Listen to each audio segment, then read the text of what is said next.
Նաիրա Մխիթարյան, ՀՀ քաղաքացի։ Ես ուզում եմ դիմել բոլոր երիտասարդներին, մենք հիմա արդեն ունենք պարզ իրողություն, որ բոլորը ոչ միայն երիտասարդները, այլ հասարակության լայն զանգվածը չի ընդունում այս ապօրինությունները եւ սրբապղծությունները,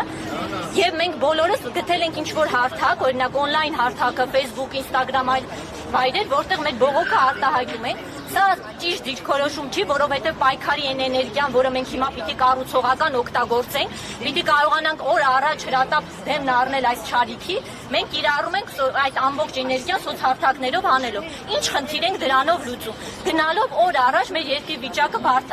ծանրանում է, օր առաջ հայի արժանապատվությունը գետնին է ընկնում, ոնց են, ես զարմանում եմ, օրինակ ոնց են մարդիկ կարողանում իրենց առօրյա ընթացքը շարունակել, գնալ գործի, զրուցել, չգիտեմ, լինել սովորական ընթացքի մեջ, երբ որ մեր երկիրը գտնվում է այսպիսի վիճակում։ Իմ արժանապատվությունը թույլ չի տալիս, որ ես կարողանամ այսպես շարունակել։ Դրա համար կոչս բոլոր երիտասարդներին եւ ոչ միայն երիտասարդներին։ Պետք չէ, որ մենք մեր էներգիան սխալ ձևով,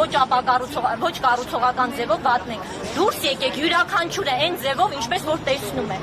Դուրս եկեք, արտահայտենք մեր ընդվզումը այս ամեն ինչի դեմ, միջև որ կկարողանանք ընդհանուր իմի գալ եւ դեմն առնել այս չարիքի։ Պետք է ասել ընդ որում չարիքի, ոչ թե սա արդեն այլևս ուղղակի քաղաքական եզրույթներով այս ամեն ինչի մասին խոսել չի լինի այսքան։